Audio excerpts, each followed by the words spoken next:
How's it going, guys?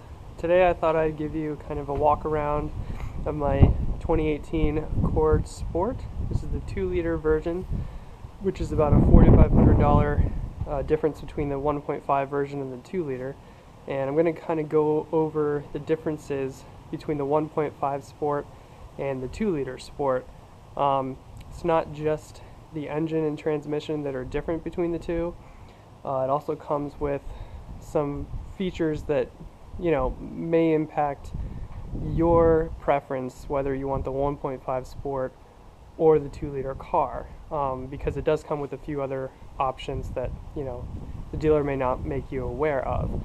In my case, I didn't really consider the 1.5. I wanted the 2-liter car because it's making more power, and it's a kind of a bigger motor, gives you a little more torque, well actually almost 80 pound-feet more torque than the 1.5 car, and over 50 more horsepower as well. So I didn't really bother with the 1.5 car, so I knew what I wanted.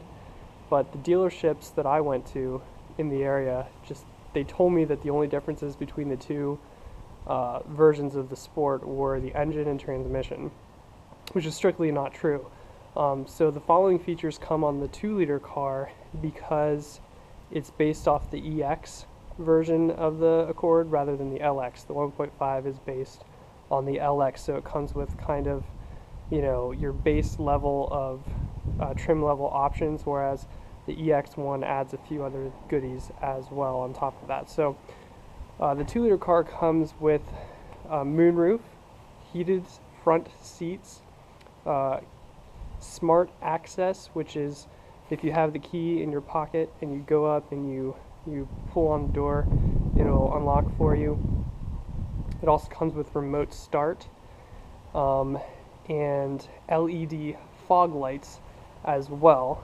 So there are a few goodies that come with the 2-liter car as opposed to the 1.5 that, you may find, more worth it to upgrade for the 2-liter car. And it's not just the engine and transmission that you're getting with that $4,500 premium. So I'm just going to walk around and show you some of the features and take a look, and hopefully you enjoy it.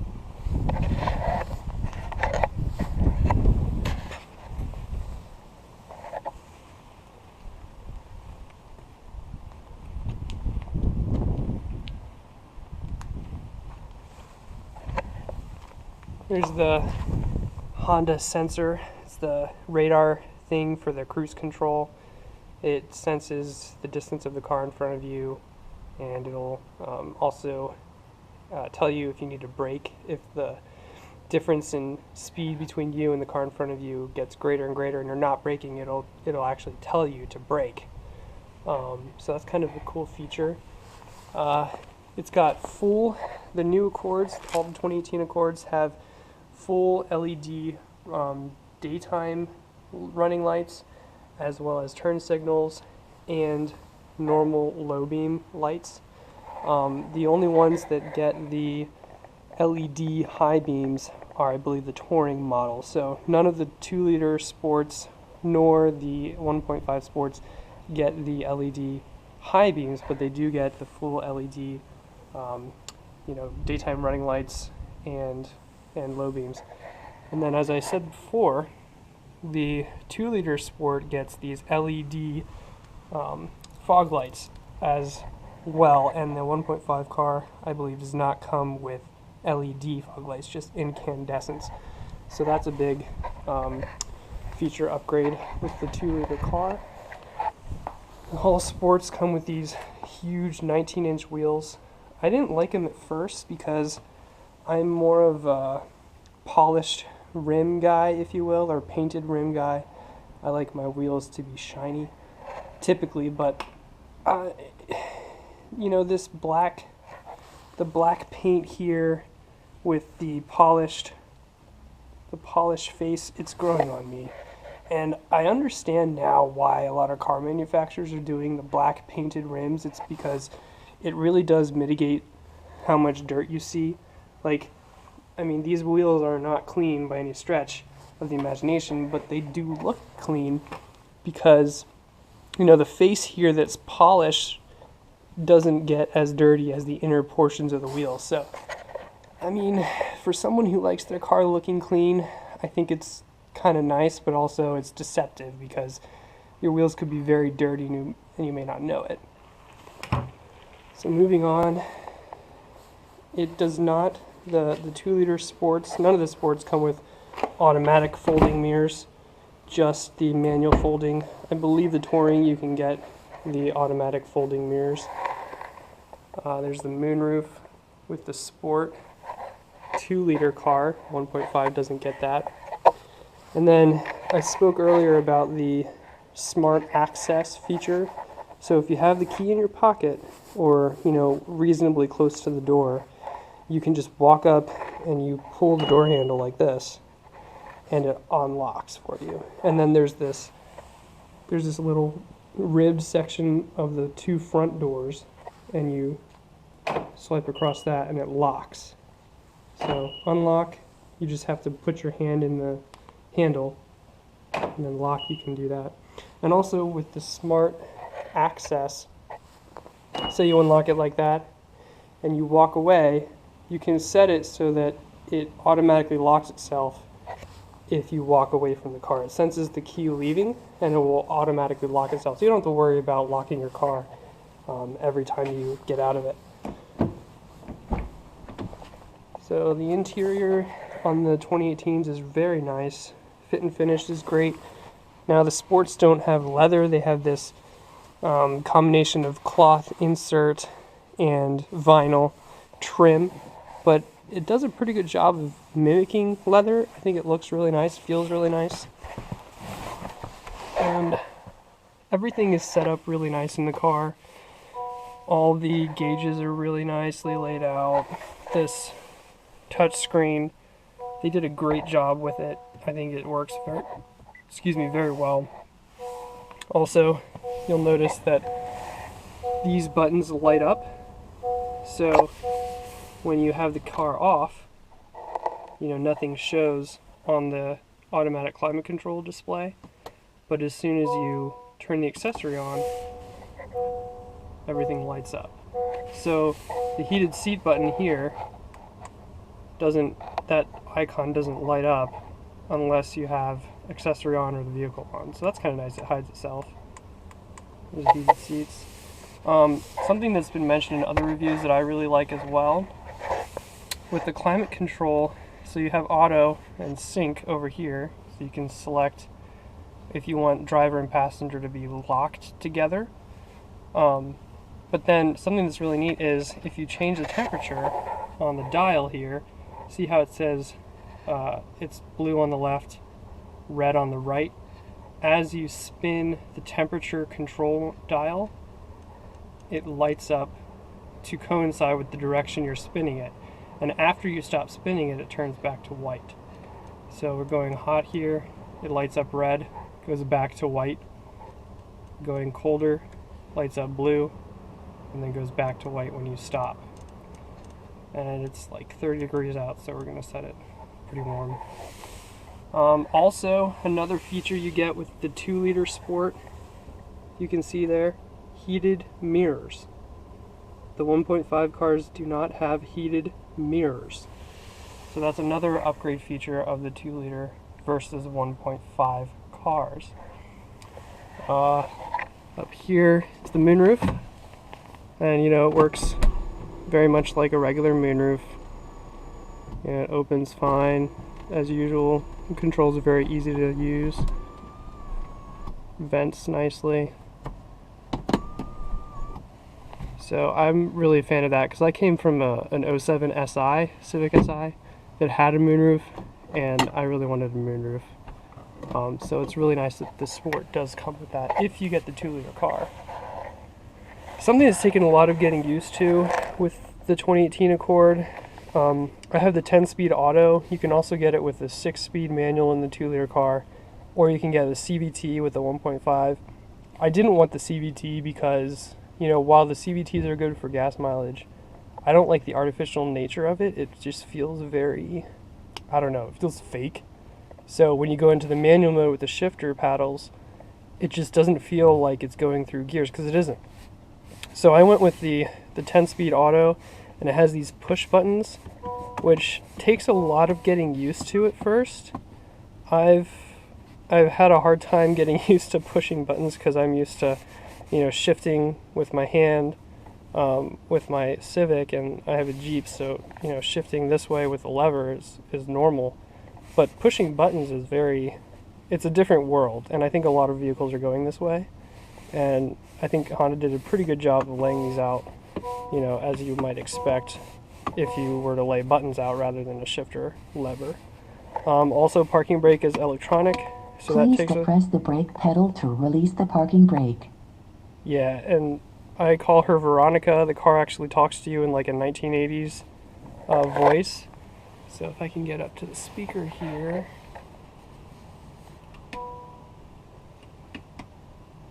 Make her talk again.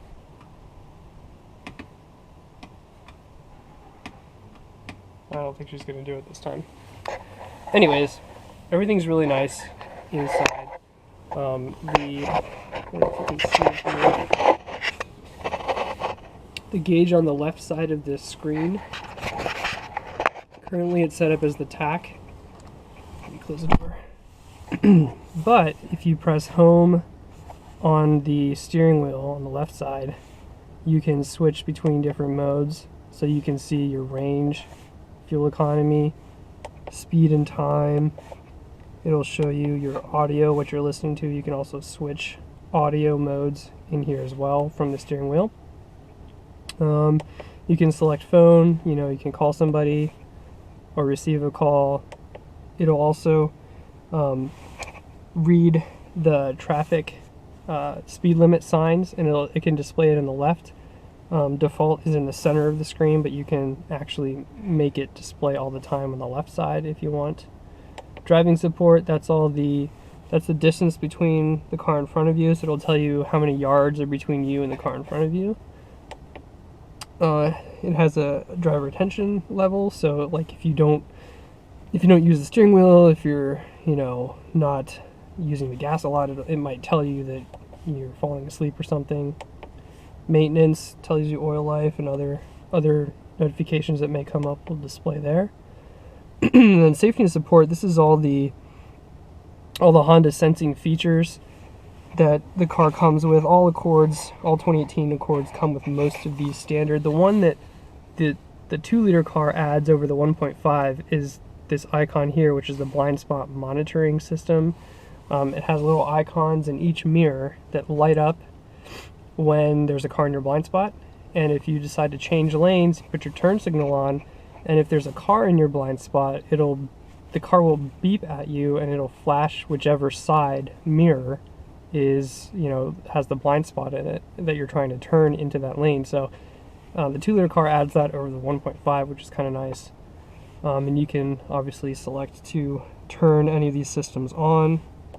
The other sensing driver aids the 2018 Accords have is lane keeping assist. It'll actually vibrate the steering wheel or kind of give you a notification as to whether you're about to leave your lane or not.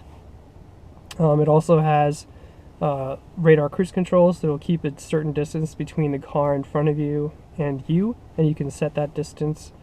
And it also has braking support, automatic braking, so if, like I said earlier, if it senses that the car in front of you is decreasing speed and you're not braking, it'll actually tell you to brake, and it'll pop a warning symbol up in this left side of the gauge cluster that tells you to brake. I don't think it will actually brake for you. I haven't obviously tested that in emergency situations because I don't want it to hit the car in front of me, but it will tell you to brake. So that's kind of a nice feature. I think that's all of the driver aids, and then here just tells you some warnings if there are any. And in sport mode, you can see here we're in sport mode, and the dial on the left side that's the talk, it actually pops up a boost gauge on the right side right over here. It's a boost gauge, so it tells you in bar how many bar of boost pressure you're making at the present time. and I really love this feature. I wish I could force the boost gauge to show all the time, not just in sport, but maybe that's an update that will come in the future. If we get out of sport, it goes back to your regular tachometer display. And also, if you notice on the right side of the cluster over here, sport mode changes the lighting in the gauge cluster to red in the top corner, and normal is back to white. And then if you go to econ mode, it will change everything to green. It'll give you a light green light in the center. It's a leaf. And econ mode, it alters the transmission logic in the 10-speed, so it won't kick down gears as quickly or as easily if you give it gas because it's trying to save fuel. Really, this is kind of best used on the highway. It doesn't do much else than alter the transmission logic and the throttle input response. Sport mode, I believe it also alters the steering feel, so it tightens up the steering a little bit.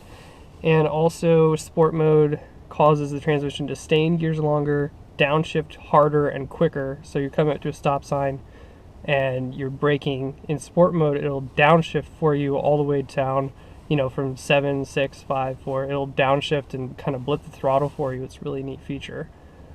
I think that's pretty much it on the driver information center here. On the steering wheel, if you hit this one button here, see those two lines that pop up? That's your lane keeping assist. And then the ones in the center that popped up there, that's for cruise control, the radar cruise control. You can set the distance, the follow distance. It's telling me that ACC is not on because I tried to set the cruise control and we're not moving. So those are all the features, the safety features of the car. I think they're very helpful. Some of them I still have a hard time getting used to, like the lane keeping assist. It alters the steering. It makes it kind of feel numb. And I only really use that around the highway because in town it kind of like moves the steering wheel a little bit and it makes me feel uneasy around town. So I don't try to use it unless I'm on the highway. These are the buttons here. This is for the lane keeping assistance system. This is for setting the distance on your radar cruise control. And then over here are all of your audio features, buttons here, your home, and then this is your call functions for picking up the phone. What else? Also in the center console here, there's a USB. This also is the phone input for Apple CarPlay or Android Auto, which is really nice. There's also a cigarette lighter, a socket down there to charge your phone, and this thing is really deep. You can fit your phone in there no problem, or sunglasses, whatever you need, and then closes nicely. And then with the glove or the center console, everything fits that I need to. It's very deep. There's also another USB. I don't know if you can see it. There's another USB port in here, which I keep a little jump drive with music plugged in all the time. And there's another power socket in there as well. And I love this little tray that you can move back and forth if you want to. It's a great feature. Everything's solid, really closes solid. Everything's really screwed together tight. There's so much room in the car. Back seat is very roomy. Front seats are roomy. And overall, I think it's a pretty well built car. Oh, something else I didn't go over. The paddle shifters. If you're in normal mode and you pull a paddle shifter, it'll automatically go into manual mode. If you're in sport mode, it'll actually keep it in manual mode until you force it to go back into automatic mode. But in regular non-sport mode, if you pull a paddle and you're shifting, and you don't pull a paddle for a while, it'll go back to automatic mode automatically. So that's also nice to have those paddles shift gears. What else? Oh yeah, down here there's two buttons. The top one is to turn off all of those driver safety aids, and the bottom one is to turn on and off traction control. Hood pop there, nothing unusual. and that's to pop the trunk. It's electronic rather than a cable. And you got your window controls, pretty standard. Back seat, very roomy, lots of leg room, much more than I ever thought the Accord would have. I feel like it has as much leg room in the back as, you know, something like an S-Class, or my family used to have a Dodge Intrepid, 98 Intrepid back in the day, and this thing is as big in the back as that was, and those cars are like 20 feet long, it feels like. So there's a lot of back seat space. I love the little rear side windows as well, helps with visibility. And the 2-liter car adds these air vents for the rear seat passengers that the 1.5s don't have. So that's also nice. Has a fold down armrest with built-in cup holders, which for me that's nice because I come from an SI which was a 2-door and didn't have that. Fuel door stays locked when the car is locked and all the doors are closed. But if the car is unlocked, doors are open, it unlocks for you. It also has the capless fuel filler, which is kind of nice. Still a lot of getting used to that though.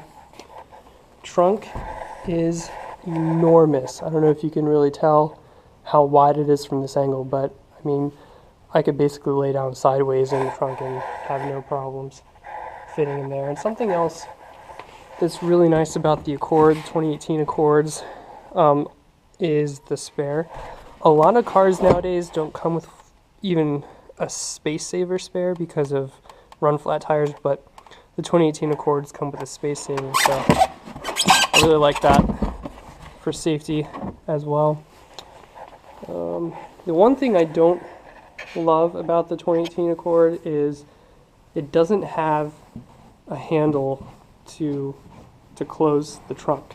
So, you know, you open the trunk, car's dirty, it's raining, it's snowing, whatever. You need to shut the trunk.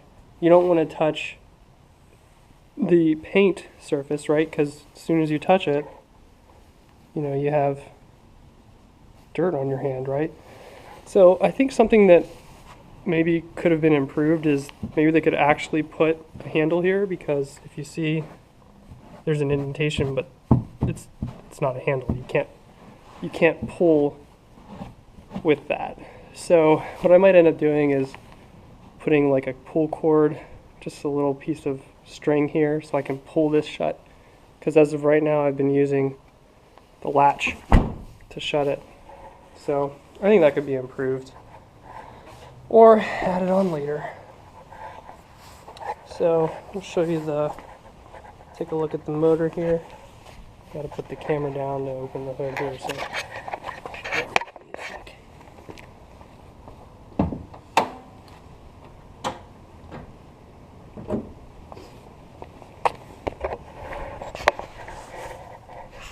So the motor in this 2-liter car, and this is one of the reasons why I went with the 2-liter versus the 1.5.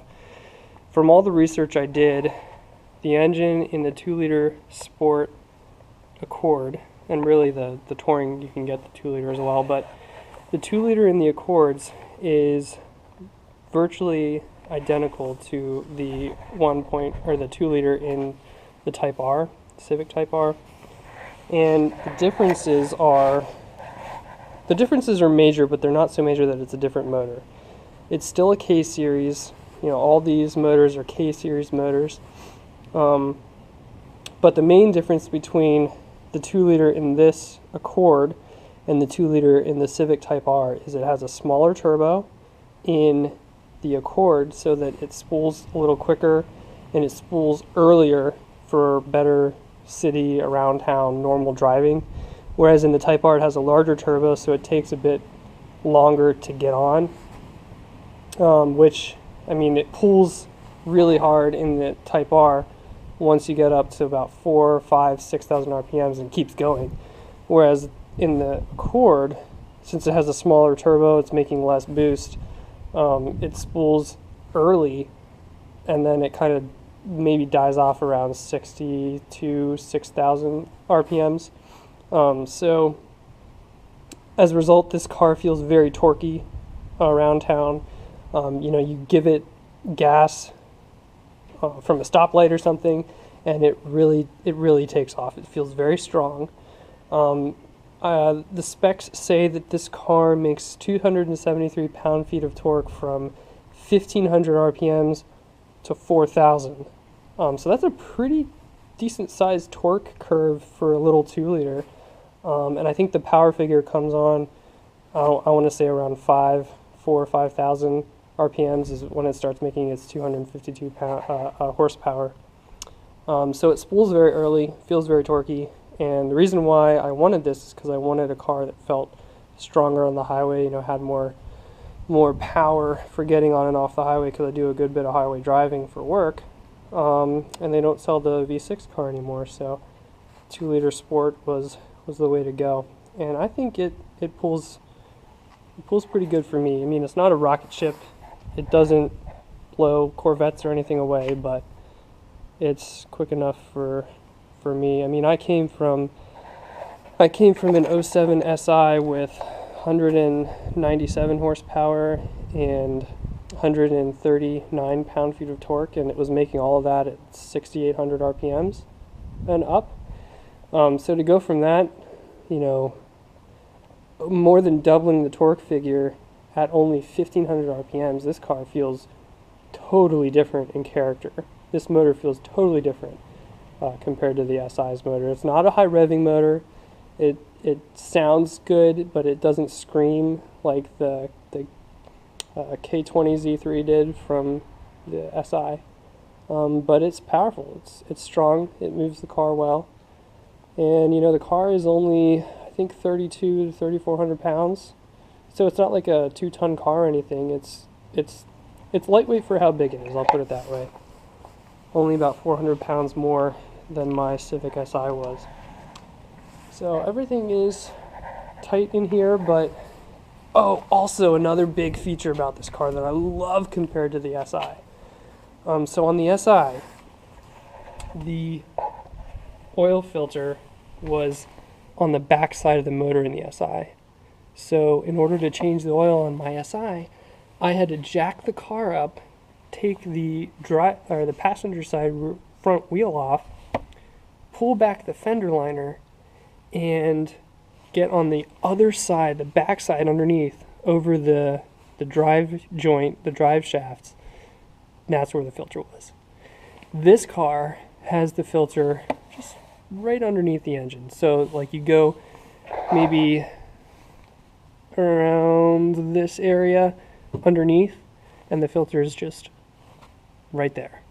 And I think it's probably even the same size as the old one. So that's going to be a huge deal for me, because first time I changed the oil in my SI, it took 4 hours, because I tried putting it on ramps. That didn't work. I jacked it up, and it took forever to get the actual filter off because it was tight and it was hard to get to, because you had to put your whole arm up behind the wheel and unscrew it, and then you get oil all over the place.